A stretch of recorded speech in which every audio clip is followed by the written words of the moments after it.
Hello friends, welcome back for the third lecture of this particular week where we are reviewing our principles of basic thermodynamics with the focus of setting up for the concepts which we may have to use in the subsequent weeks. Now in the first and second lecture we have discussed about some very fundamental aspects like the concept of thermodynamic system, properties, state, equilibrium. Then we discussed about the different laws of thermodynamics, like in the first week, or I should say in the first lecture I mentioned about the zeroth law of thermodynamics, which gave us the concept of the property named temperature, and in the previous lecture I mentioned about both first and second law of thermodynamics. Now from the first law of thermodynamics we got the concept of internal energy, or I should say total energy of a system as the property, and we have also seen how to apply the first law principle for both closed and open system analysis. The second law was also introduced, where generally we talk about two different statements, the Kelvin-Planck statement, which is the suitable one for heat engines, whereas the Clausius statement, which is a suitable one for heat pumps and refrigerators, or in one word the reversed heat engines. Now while the analysis of a system following the first law of thermodynamics is quite straightforward, that is, we just have to go for the balance of energies which are either coming to the system or going out of the system, or in a way we can say that whatever energy interactions are taking place between the system and surrounding, we just have to take a balance of that, and that should give you an idea about the change in the total energy content of the system. However, for second law of thermodynamics we have to we do not have such straightforward approach. We generally have two kinds of approach to choose from, one based upon the property called entropy, other based upon the concept called exergy. So in today's lecture I am going to talk about entropy, introduce the property entropy to you, and see how we can calculate entropy for a system. And in the next lecture, which is going to be the fourth and last one for this week, I shall be introducing the property exergy, and then we shall be seeing how to analyze a thermodynamic system following the second law of thermodynamics based upon the exergy approach. So let us start with our discussion on entropy. Now in the previous lecture we have seen that there are two different statements of thermodynamics, and depending on what kind of system we are talking about, we can choose any one of them. And we know that though the statements look quite different, they are actually equivalent to each other. That is, any violation of the Kelvin-Planck statement leads to a violation of the Clausius statement, or vice versa. If you are not sure about how to prove that, you can refer to any standard thermodynamics book. Now the first term that I would like to introduce today, which comes straight as a corollaries or as a consequence of the second law of thermodynamics, is the reversible process. Now a reversible process refers to a process that can completely be reversed without leaving any trace or proof on the surrounding. Means we are talking about changing the direction of a process without keeping any mark on the surrounding. If we draw a very basic property diagram, let us say I draw a property diagram where we are using some properties A1 and A2 based upon which we are plotting. This A1 and A2 can be any properties of our choice, like pressure and specific volume, pressure and temperature, or maybe something else. And let us say this is your initial point 1 and this is state point 2. So these are state point 1 and state point 2. So we are having a process somewhat like this which has taken place. So during the process all properties are changing. If we talk about any standard extensive property, say x, then the change in this extensive property during the process will be equal to x2 minus x1, and also certain interactions taking place between the system and surrounding during this. Let us say this is our system. So during this forward process, the system receives this amount of heat from the surrounding and gives this much of work output. So this is the scenario during this process 1 to 2. Now if this process 1 to 2 is a reversible one, then we can reverse its direction, thereby moving from this so called final state back to the initial state without leaving any mark on the surrounding. That means here now we are talking about, while the points remain the same 1 to 2, we shall be following exactly the same path, but now the direction will be opposite, going back from 2 to 1. Now what about the change in the properties? Properties are point function, that is, whatever may be the nature of the process, the final change in the property will always remain the same. that is in the second process the change in the properties, here we are changing the same property x will be from will be again equal to x1 minus x2, properties being point functions, we do not need to bother about them. But we are talking about without leaving any trace or proof on the surrounding or mark on the surrounding, that will be coming in terms of whatever interactions that are taking place. That is, if the process has to be completely reversed without giving any mark on the surrounding, then let me draw the same process. Then in the first case we have moved from 1 to 2. Now we are going back from 2 to 1, and to make this process perfectly reversible, then during the second process the system should reject the exactly same amount of heat del Q to the surrounding and receives exactly same amount of work del W from the surrounding. Then only whatever energy interactions that has taken place during the forward process 1 to 2, we can completely reverse all those energy interactions during the backward process, and thereby getting both system and surrounding back to its initial condition. If there is any mass transfer involved, let us say del m amount of mass also moved in during the forward process, then during the reverse process exactly the same amount, that is del m amount of mass, must move back from the system to the surrounding. So, when we are performing the reverse process, that is going back from 2 to 1, the system is always restored, because we are back to the initial point. So, all the system properties will go back to its initial value. However, the surrounding may not be restored if the process is not a reversible one, because just think about during the forward process, if we neglect that mass transfer for the moment, then how much is the net energy that system has received. So, delta E for the system is it has received del Q amount of heat and given away del W amount of work. Now, delta E for the surrounding, how much is that? If we consider to have just two systems, one is the so called system, other is the surrounding, then for the surrounding how much is the energy interaction? It has received del W amount of work and given away del Q amount of heat. So, once we are performing this reverse process, the system is coming back to its initial state. So, all system properties are restored. However, to restore the surrounding also back to its initial condition, we must take away this amount of heat from the surrounding, so that during the reverse process the energy interaction corresponding to the surrounding is exactly equal to del Q minus del W, thereby restoring the surrounding as well. So, we can identify system to be reversible only when during the reverse process both the system and the surrounding has been restored back to its initial condition. Otherwise, it is not a reversible one. The most common situation is the system gets restored to the initial situation, but the surrounding does not, and thereby the process is not a reversible one. What we call is an irreversible process. Truly speaking, all practical processes are irreversible in nature, because this particular condition, that is without leaving any mark or trace or proof on the surrounding, that is extremely difficult to achieve. Let us take an example. Let us take a cup of tea. So, we have taken a cup of tea, let us say we have a paper cup which is filled with some tea, and now I have dropped that cup to the floor. So, as I drop the cup to the floor, then what will happen? The tea, the liquid that I had in the cup, that gets splashed everywhere, that is poured on the floor, and there may be scattered drops also all around. So, if we want to now reverse that process, then what should happen? That tea which is now scattered everywhere, that should come back to the cup, and that cup filled with tea should come back to my hand. Now, that is practically looking quite impossible, and that is why irreversible reversible processes, the term is only an idealization. All real processes are irreversible in nature. Now, let me just erase a bit. But despite mentioning that no real processes are reversible, then why you are so much interested with this term?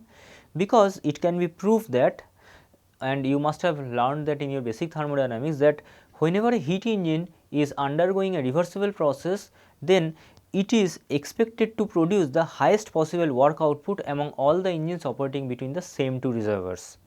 Similarly, when you are talking about a energy absorbing device like a compressor or a pump, if a reversible reverse heat engine consumes we are working on a reversible process, then it will consume the least possible work input among all the reversed engines operating between again the same two reservoirs.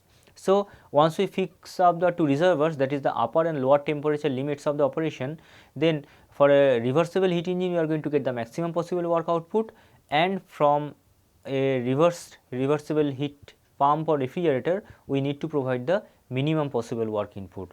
So, that is the most ideal process that we would always like to achieve. That is why we are very much interested in a reversible process, because reversible process sets up the upper limit of operation both in case of heat engines and reversed heat engines. But practically there are several hindrances because of which a process can move away from the reversible nature, and the most common causes are friction, because friction is a kind of irreversible effect. Like let us suppose if I move my right hand over my left one, then what will happen? As I am moving forward, there is some kind of rubbing or friction action that is taking place, and because of which some energy is being lost. So, if I want to reverse this action completely, then what should happen? Whatever amount of energy that I have lost because of friction, which eventually gets converted to heat, that should come back to my hand, thereby enabling my hand to move back into the original position. But that never possible, because you know that whenever hand is moving in this direction, friction is acting opposite to motion. Similarly, when I am moving the hand back into the original position, again friction is opposing the motion. It is always acting opposite to the motion and immediately converting that corresponding mechanical energy or lost mechanical energy to thermal energy, thereby making it impossible to recover that lost energy. So, friction is the biggest source of irreversibility. Under certain situation we may have unrestrained or uncompressed, or I should say unrestricted expansion of certain gases. In very specific situation we may get that, but the third one is a very common source again, heat transfer through a finite temperature difference. From the Clausius statement of the second law of thermodynamics, we know that heat can move only from a high temperature body to a low temperature body, and to have any kind of heat transfer we need to have a certain amount of temperature difference between the two bodies. If both the bodies are at the same temperature, then we can never have any kind of heat transfer, because heat transfer requires the temperature difference as its driving potential. If the temperatures are same, there is no driving potential, so there will be no heat transfer. However, as heat can flow only from high temperature body to a low temperature body and the reverse is impossible, therefore, that is also a kind of irreversibility. Now, the first two, friction and unrestrained expansion or primarily friction, are generally referred as the reasons for internal irreversibility. That is, if the system is frictionless and there is no unrestrained expansion, then we can call the system to be internally reversible. Similarly, when there is no heat transfer through a finite temperature difference, then we call the system to be externally reversible. It is possible for a system to be internally reversible, but externally irreversible, and similarly a system can be internally irreversible because of the presence of friction, but may be externally reversible. Let us take this example here. So, here I have got a system which is kept at 20 degree Celsius. Now, if I want to transfer some heat from the surrounding to the system following a reversible manner, then the surrounding has to be at the same temperature, but if it is at the same temperature, then there will be no heat transfer. So, we can assume that the surrounding is at an infinitesimally temperature difference higher than the system, thereby facilitating this heat transfer. So, here the heat transfer is taking place because of an infinitesimally small temperature difference between system and surrounding. So, it is a totally reversible process, of course, assuming there is no friction. It is externally reversible. Now, look at the second example, where the surrounding is at a much higher temperature, there is a distinct temperature difference existing between system and surrounding. However, inside the system temperature is same everywhere, that is system itself is in thermal equilibrium. This is a situation of internally reversible, but externally irreversible process, because there is a heat transfer taking place with finite temperature difference 30 degree on one side, 20 degree on the other side. There is a finite temperature difference of 10 degree Celsius, and this heat transfer is taking place because of a finite temperature difference. So, the system is externally irreversible, but internally reversible. We can also have the other example when system is internally irreversible because of the presence of friction, but externally reversible. Externally reversible is possible when this heat transfer is taking place because of extremely small temperature difference, or if there is no heat transfer at all. If there is no heat transfer at all, then this point never comes into picture. So, there also the system can be internally and the externally reversible. Therefore, for a system to be externally reversible, we need to have either an adiabatic process, that is no heat transfer, or an isothermal heat transfer process during which system and surrounding are at the same temperature. That takes us to the concept of a reversible cycle.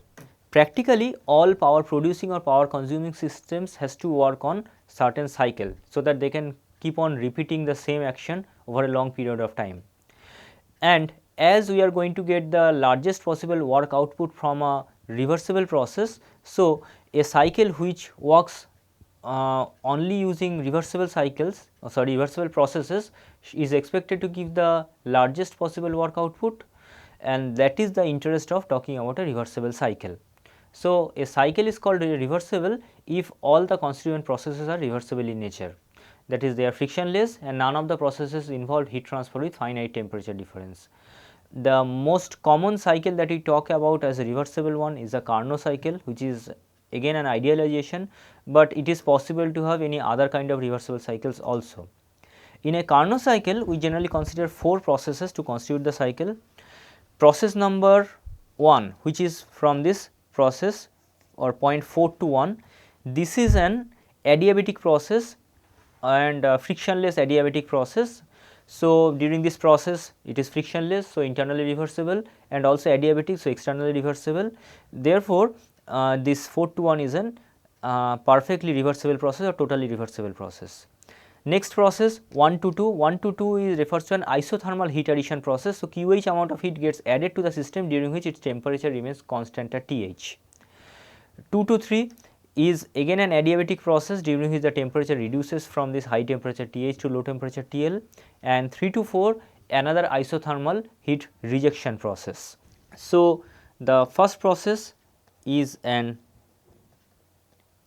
adiabatic one, it is a frictionless adiabatic. Similarly, a third one, this is also a frictionless adiabatic process. This second process 1 to 2 is an isothermal process performed at the temperature TH. Similarly, this fourth process 3 to 4 is another isothermal process performed at the temperature TL, during which QL amount of heat is rejected to the surrounding.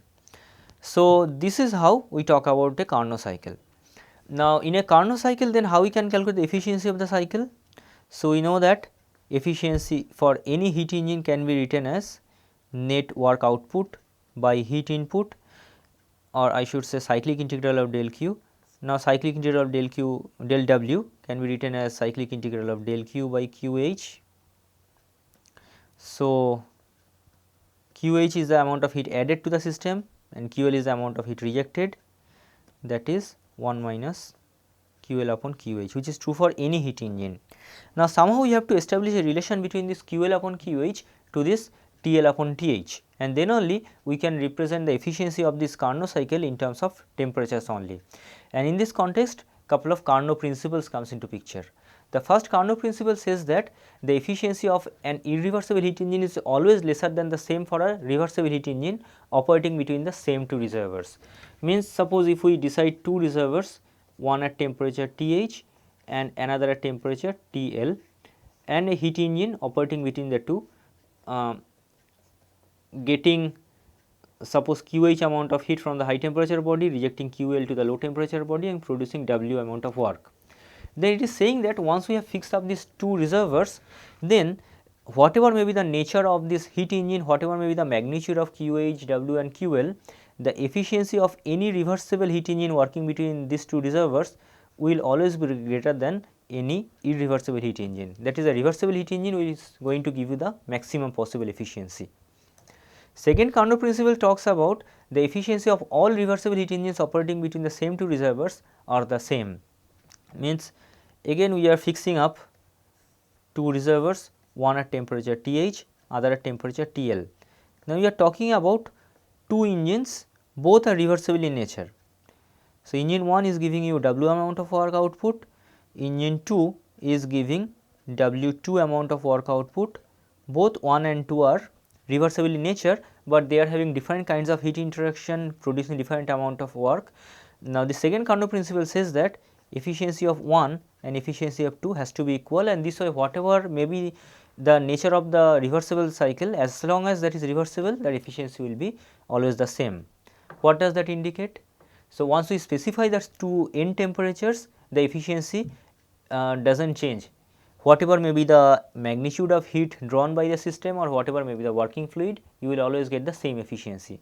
That means, this has to be a function of these two temperatures Th and Tl. Once you fix up these two temperatures, the efficiency of any reversible heat engine is fixed. From there, we get the concept of a thermodynamic temperature scale, and using the Joule postulate, it can be shown that QL upon QH comes to be TL upon TH, that is the ratio of heat transfer can be directly equated to the ratio of corresponding temperatures, and accordingly we get efficiency for any reversible heat engine, Carnot cycle or any other kind of reversible heat engine, it is 1 minus T low by T high. So, once you know these two temperatures, you can calculate the efficiency of any reversible heat engine. The same principle is also applicable to reverse heat engines. So, like COP for a reversible heat pump, we know COP for any heat pump is QH by QH minus QL. Using this equality, you can easily relate this one as TH by TH minus TL, and similarly COP for a reversible refrigerator, which is generally QL upon QH minus QL, that will come as TL by TH minus TL. Say for example, if we consider a situation of a heat engine which is operating between the temperatures where TH is equal to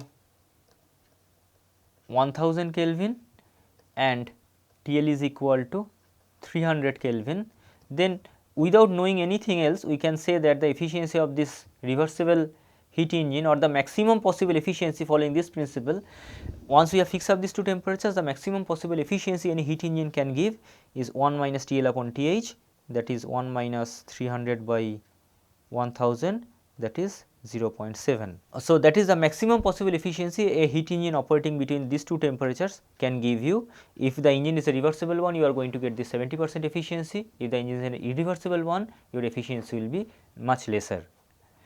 And how much less it will be, that depends upon the level of irreversibility present in the system.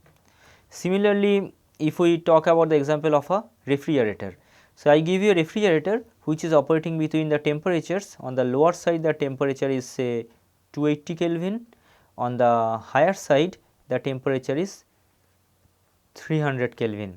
Then the maximum possible COP this refrigerator can have is the one corresponding to its reversible version, which is 280 divided by 300 minus 280.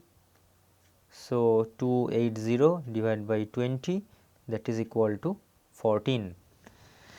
So, this way we can calculate the upper limit of efficiency or COP for a heat engine or reversed heat engine respectively once the two temperature limits are given. Now, let us use this concept to derive another very important principle known as the Clausius inequality, for which we consider a heat engine. This Th and TL are the two temperatures. We have the heat engine which is drawing QH amount of heat, rejecting QL amount of heat and producing W amount of work. This heat engine can be reversible, can be irreversible, we do not care. Now, if we apply the first law of thermodynamics on this over a cycle, we know that cyclic integral of del Q is equal to cyclic integral of del W. Now, amount of heat it is taking is QH minus QL is equal to W. So, cyclic integral of del Q, how much is that? That is QH is the amount of heat received by this system and QL is the amount of heat rejected by the system. Now, which one is higher? QH definitely is higher than QL, otherwise there will be no W. So, this cyclic integral of del Q is greater than 0. Now, we take the quantity cyclic integral of del Q upon T. So, how much will be used? There T is the absolute temperature, so that is always a positive quantity. So, the symbol of this one will depend upon the symbol of Q. So, you have QH upon TH minus QL upon TL, because QL is negative. Now, we have just seen that following the Carnot principle, for a reversible one we can say that QL reversible upon QH is equal to TL upon TH. So, if we use that, for first we consider a reversible heat engine.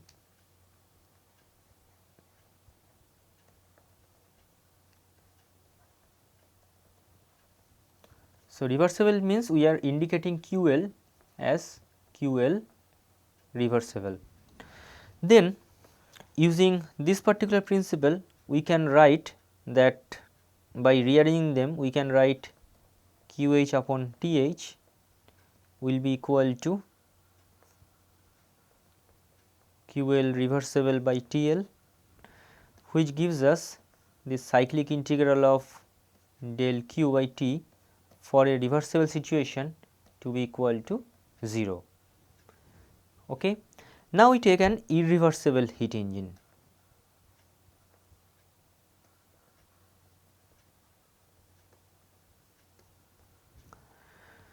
Where QL is equal to QL irreversible. Now, this we know that the work output from the Carnot principle, the work output in this case will be lesser than the reversible one, that is W irreversible will be less than W reversible.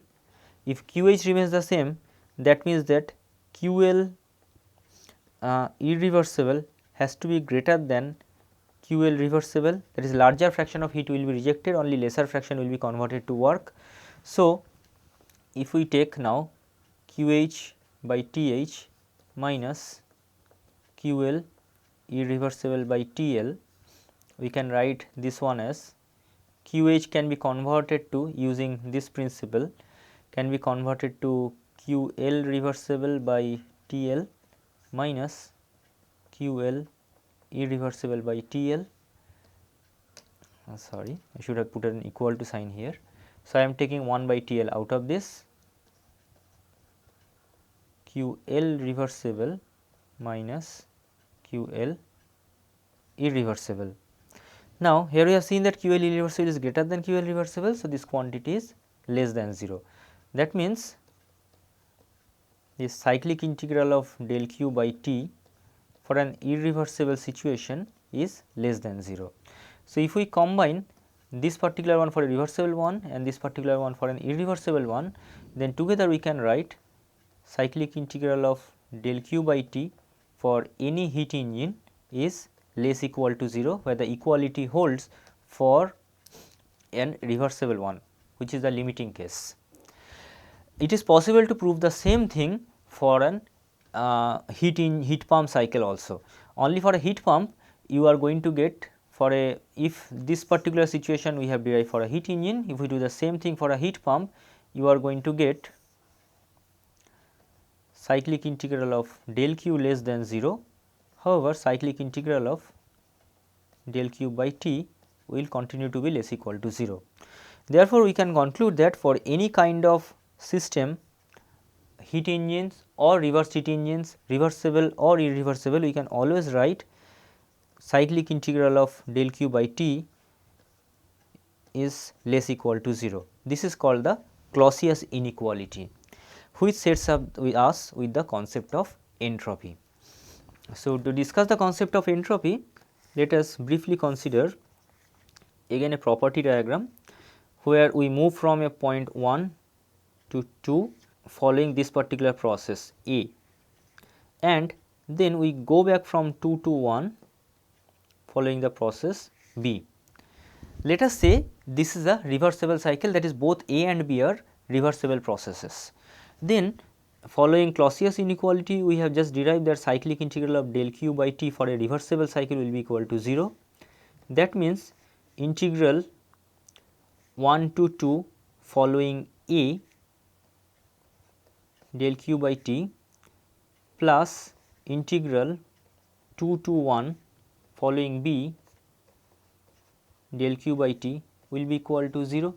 Now, if we consider another cycle which is quite similar, again we have the same two end points 1 and 2 and the same point process A, that is from 1 to 2 we are going following the same process A. However, during return we are taking a different route, something like this, a C, which is again a reversible process. So, in the first case we had a reversible cycle comprising of A and B, in the second case we have a reversible cycle comprising of A and C. So, in this case also we can use the Clausius inequality and accordingly we can write 1 to 2 following A del q by t plus 2 to 1 now following C del q by t is equal to 0. So, if we compare these two, then we can say that for both the situations integral 2 to 1 del q by t is the same, and this way we can choose any process to go back from 2 to 1. As long as that is reversible, the magnitude of this integral 2 to 1 del q by t will remain the same. And therefore, what does that indicate? That definitely indicates that the change, or rather the magnitude of this quantity is independent of the process path that has been followed. That is, whatever may be the process path we are following between 2 to 1, as long as that is reversible, this quantity will remain the same, and therefore, that has to be some property. Also, cyclic integral of some quantity to be 0 does mean that that has to be a property, and that property is called entropy, which is generally denoted by the symbol S. So, it has to denote change in property S1 minus S2. So, the change in any property ds is defined as the quantity del q by t following a reversible path. As long as you are following a reversible path, just this del q by t, this quantity is going to give you the change in property. However, one thing you have to be careful, here we are going from one state point to another state point, that is from 1 to 2 or 2 to 1. So, regardless of you are following a reversible path or irreversible path, the change in entropy will always remain the same, because we are talking about a property. However, the magnitude of that change in entropy, magnitude of that property can be calculated using the heat transfer value only if you are following a reversible path. Like, take this example where we have plotted two processes between point 1 and 2. Now, during 1 to 2, the change in entropy is from 0.3 to 0.7. So, the delta S, the change in entropy following this is S2 minus S1, that is equal to 0.4. Now, if we follow an irreversible process, even in that case also the change in entropy will remain the same, because again we are going back from the same initial state back to the same final state. So, the change in entropy will there also will remain to be 0.4 kilojoule per Kelvin. However, in the first case, as we are following a reversible path, so the change in entropy in this case will be equal to this del q by t. However, in this case the change in entropy will not be equal to del q by t. So, if we are following a reversible path and we are plotting that on a TS diagram using temperature and entropy at the two axes, then the area under this particular curve, that is this shaded portion, will be giving you the amount of heat transfer involved with this. However, that is not true for the irreversible path. So, entropy can be defined as the property which satisfies this particular relation, that is the magnitude of this del q by t following a reversible path. Now, we consider another cycle which is actually an irreversible cycle. It comprises of one irreversible and a reversible process. So, process 1 to 2 is irreversible, in fact that can be reversible as well, and but process 2 to 1 is internally reversible. Now, we are applying the Clausius inequality on this. So, cyclic integral of del q by t will be less equal to 0. If 1 to 2 is reversible, then the equality will hold, otherwise it will be that less than 0 thing. So, if we write this now, break this from 1 to 2 del q by t plus 2 to 1 del q by t, summation has to be less equal to 0. Now, this 2 to 1 is internally reversible, therefore, del q by t, which let us consider to be an irreversible one, and this is a reversible one. So, during which, as it is a reversible process, we can directly relate this one to the change in entropy, and we can directly write this one to be S1 minus S2, it has to be less equal to 0. That is, now integral 1 to 2 del q by t for this irreversible path. So, this has to be equal to S2 minus S1, or if we write formally, then S2 minus S1 has to be greater or equal to this del q by t integration over 1 to 2. As long as we are following a reversible path, then the equality will hold and the change in entropy can directly be related to this del q by t quantity. However, if we are following an irreversible path, then del q by t alone is not sufficient, rather we need some other contribution. That is, in differential way, if we write ds greater or equal to del q by t. So, informally, if we want to avoid this inequality sign, we can write this one to be ds is equal to del q by t plus del s generation, which relates to the entropy generation. So, during the irreversible process, we can see that entropy change can't be related solely to this term, but there will be some additional contribution coming from the entropy generation, which actually is a result of all the irreversibilities that are present inside the system. For a reversible process, we do not need to bother about this particular part. However, when you are following an irreversible process, then this entropy generation will always be there. And that sets up a very important principle known as the increase in entropy principle. So, even if we are talking about a reversible process, then there is no entropy generation. However, entropy generation is always a positive term. At the limiting case of a reversible process, it can be 0, and therefore, during any real process, the entropy of the system or entropy of the system surrounding combination will always keep on increasing. Like let us take the example, say this is our system, outside we have the surrounding, and during this del q amount of heat moves from system to the surrounding. So, if suppose T1 is the system temperature, T2 is the surrounding temperature, then entropy change for the system will be how much?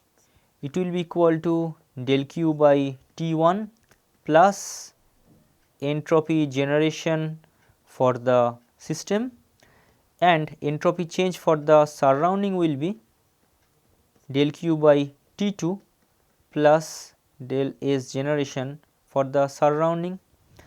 Now, if the limiting case of T1 plus T2, or rather T1 equal to T2, how much is the net entropy generation? If we combine these two, ds net will be equal to, now there is one thing I have missed here, del q is positive for the system because it is receiving heat, but it is negative for the surrounding.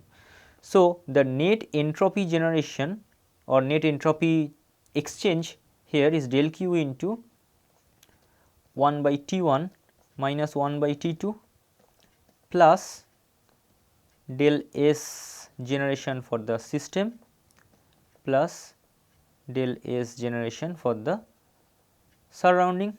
Now, as heat is being transferred from surrounding to system, T2 has to be greater than T1, thereby giving this quantity to be positive. In the limiting case, when T1 and T2 are equal, that is we are talking about an isothermal heat transfer, this case this quantity goes to 0.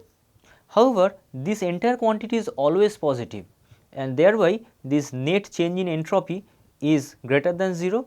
This is what we call the increase in entropy principle, that is the entropy of the system surrounding combination, or entropy of the universe, as what we tell in formal thermodynamics term, is always increasing. However, for the system, entropy can always decrease, but we are here talking not only about the system, not only about the surrounding, we are talking about the system surrounding combination, which we refer as the universe. So, entropy of the universe is always increasing because of this entropy generation. So, with this we can have a few important conclusions. One, real processes can occur only in a certain direction, which gives to a positive entropy generation, or in the limiting case zero entropy generation for a reversible process. Negative entropy generation is never possible, and therefore, any hypothetical thermodynamic process if that indicates a negative entropy generation, that is impossible. Secondly, entropy is a non-conserved property because of the presence of these inequalities. So, and also the presence of this inequality here. So, entropy is a non-conserved property. So, there is nothing like conservation of entropy. We talk about conservation of mass, momentum, energy, but not conservation of entropy. We can only write a entropy balance equation where we incorporate this entropy generation term, but conservation of entropy is never possible. And third, presence of irreversibilities degrade the performance of engineering systems, and this entropy generation gives us an idea to measure such irreversibilities. More about this third point, means how to calculate the irreversibilities using the concept of entropy generation, we shall be discussing in the next lecture where we talk about exergy. Let us quickly do one calculation. Here I am presenting you with two situations. In situation A, you have a source at temperature 800 Kelvin and sink at temperature 500 Kelvin and exchanging 2000 kilojoule of heat. Then how much is the entropy transfer in case number A? So, in case number A, entropy transfer associated with heat transfer. So, heat is going away from the source.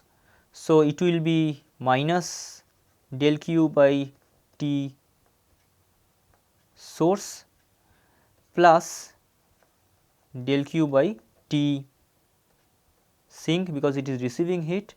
So, if we take del q common, which is the same, which is 2000 kilojoule into minus 1 by 800 plus 1 by 500. So, I have not calculated the numbers, but you can try to simplify this if I neglect the zeros. So, I have 20, actually I should not have written kilojoule here, I should put the unit at the end, which is kilojoule per Kelvin. So, it is 20 into 1 by 5 minus 1 by 8, that is 20 into 3 by 40, that is 3 by 2. So, 1.5 kilojoule per Kelvin. Now, in case B, delta S B will be following the same principle, 2000 kilojoule of energy is being exchanged. Source temperature is the same, minus 1 by 800, but sink temperature is now 750 Kelvin. So, kilojoule per Kelvin. So, taking it common, if I write this way, so it is 1 by 7.5 minus 1 by 8. So, you please calculate this, I do not have a calculator with me now, but if you please calculate this one, and surely you will see that in this situation the value will be coming lesser than the previous case, but that is you are going to get delta S B less than delta S A. So, definitely the second situation is more irreversible, because here the this is more irreversible because the temperature difference involved here is of 300 K, whereas here it is only 50 K. So, much lesser temperature difference and hence much lesser level of external irreversibility. In the first case, we are having heat transfer over 300 Kelvin temperature difference, it is only 50 Kelvin in the second case. Therefore, despite this amount of heat transfer remaining to the same, we are having lesser amount of irreversibility in the second case. So, quickly we shall be checking out a few property relations involving entropy, which we have to make use of in the following lectures in the next week itself. So, here we are talking about one closed system, then we consider it to be stationary, then we consider a simple compressible system, so that there is no additional effect like gravity, magnetism, electricity, etc. And also we consider an internally reversible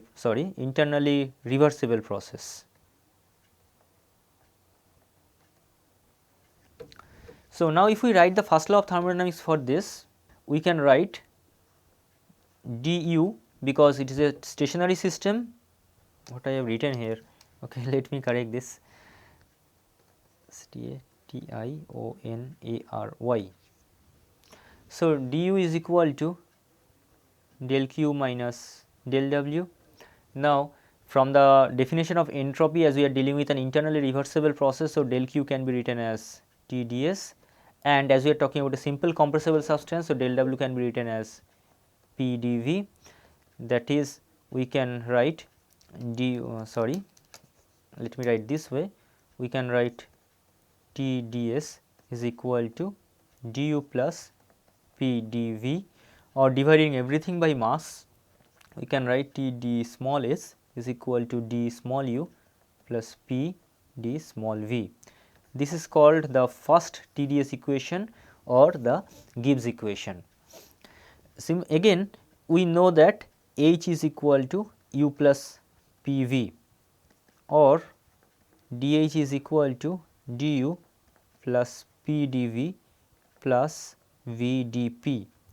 So if we make use of that in the previous TdS equation, we can write TdS is equal to du plus P dV is replaced by dH minus V dP. So this is the second TdS equation or second Gibbs equation. These two are very important equations. Remember the conditions for which we have done. We have considered a closed stationary system, a simple compressible one, and internally reversible. In that case, we can relate the properties internal energy or enthalpy with entropy following this way, thereby providing us a way of measuring the entropy. Because like if we take the first equation, we can write ds is equal to du by T plus P by T dV, and from the second one we can write dH by T minus V by T dP. So if we know the PVT relationship between the substance that we are talking about, and also somehow if we can relate the U or H with temperature, we can calculate the change in entropy. Let us take the example of a ideal gas. So this is the equation that we have just written. So for ideal gas, what we know? We know PV equal to RT, and also for ideal gas we can write du equal to Cv dt and dH equal to Cp dt. You may have already used this relation, but in next week when we talk about the thermodynamic property relations, this one I shall be developing again. For the moment you just take this one for granted. So if you put this in the first equation, then we have ds is equal to Cv dt by T plus P by T can be replaced with R by V. So R dV upon V, that means S2 minus S1 is equal to integral 1 to 2 Cv dt upon T plus R into integral, R being a constant because there is a gas constant, integral 1 to 2 dV by V.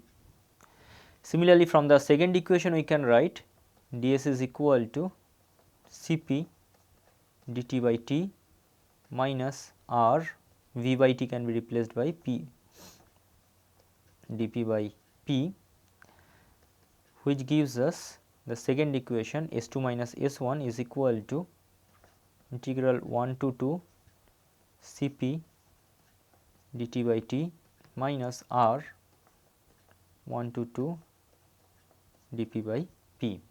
So this is our equation number 1, this is equation number 2. Depending upon what kind of information are available to you, if we know the change in pressure and information about Cp, then we use second one. If we know the change in volume and information about the Cv, then we use the first one. There are generally two kinds of approaches, because Cp and Cv generally are functions of temperature. So there are two approaches. The first one is called approximate approach,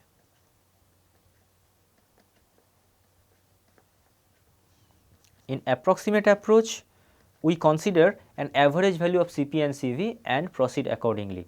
So, if we take the second one, there we shall be having, according to the approximate approach, S2 minus S1 will be equal to some Cp average into ln T2 by T1 minus R ln P2 by P1 following this particular equation.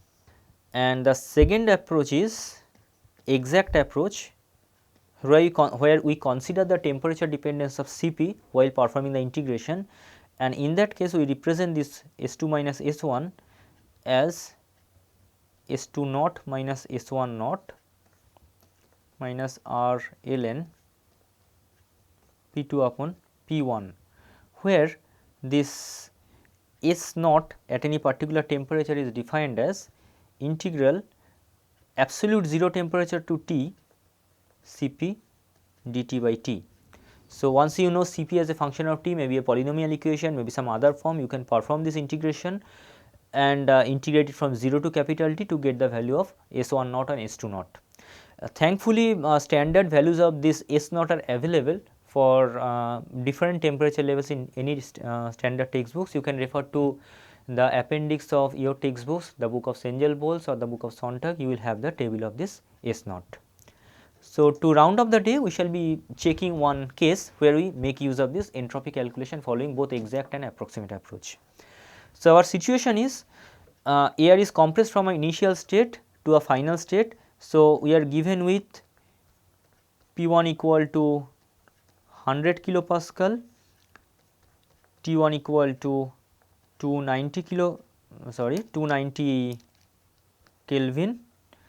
It is compressed to a final pressure P2 of 600 kilopascal and T2 of 330 Kelvin. Actually, it is a quite small temperature range that we are talking about. So, we have to calculate the entropy change of air assuming to be ideal gas. So, if we follow the approximate approach, then we have to choose an average value of Cp. Let us take Cp average for air to be equal to 1.006 kilojoule per kg Kelvin. In that case, S2 minus S1 will be equal to Cp average ln T2 by T1 minus R ln P2 by P1. You can put the numbers here, and accordingly the value that you are going to get is equal to minus 0.3842 joule per Kelvin, kilojoule per specific entropy. So, kg Kelvin. You can see here it is negative, means entropy of the system is decreasing. Now, if we follow the exact approach, then we need the value of S naught. So, S naught here S1 naught means S naught corresponding to that 290 Kelvin. Let me write it in a better way. So, S1 naught, that is S naught corresponding to 290 Kelvin. I have taken the value from the table, I will provide you the table later on. So, here the value is 1.66802 kilojoule per kg Kelvin, and S2 naught is equal to S naught corresponding to 330 Kelvin, which is 1.79783 kilojoule per kg Kelvin. So, if you take both these two into account, then your S2 minus S1 is equal to S2 naught minus S1 naught minus the second part remains the same P2 by P1, which will be coming as minus 0.3844. So, in this particular case you can see that the deviation is extremely small, because actually you are talking about only a 40 Kelvin temperature difference. However, you can try to solve the same problem assuming the final temperature T2 to be something like say 600 Kelvin.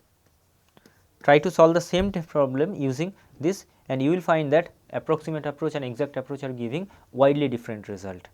And that shows when to apply which approach. That is, when you are talking about a quite small change in temperature, we generally go for the approximate approach, assuming an average value of the specific heat. However, like in several kind of gas turbine or IC engine applications, the temperature variation can be very significant. Then we have to consider the exact variation in specific heat, and so we have to go for the exact approach. But as long as the temperature difference involved is limited to something less than 100 Kelvin, approximate approach you can easily go for. So that takes us to the end of today's lecture, where we have talked about the reversible process and irreversibilities, then the reversible cycle with Carnot cycle as the example of a reversible cycle. Then we derive the Clausius inequality, which is formally given as cyclic integral of del q by t to be less equal to 0 for any kind of system. The equality holds for the limiting case of a reversible process. Then we introduce the concept of entropy and entropy generation. So we have seen that during any process, the change in entropy can be written as integral del q by t plus, or just del q by t plus entropy generation. I should write capital S in this case. For a reversible situation, the entropy generation is not there, then the change in entropy can directly be related to del q by t. And finally, we talked about the TDS relations, how to calculate entropy using the TDS relations, and discuss the specific case of ideal gases. So that is it for the day.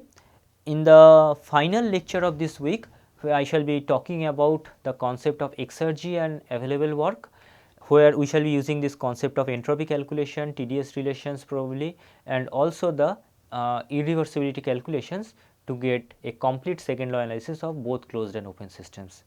Till then, you revise this lecture, and if you have any query, please write back to me. Thank you.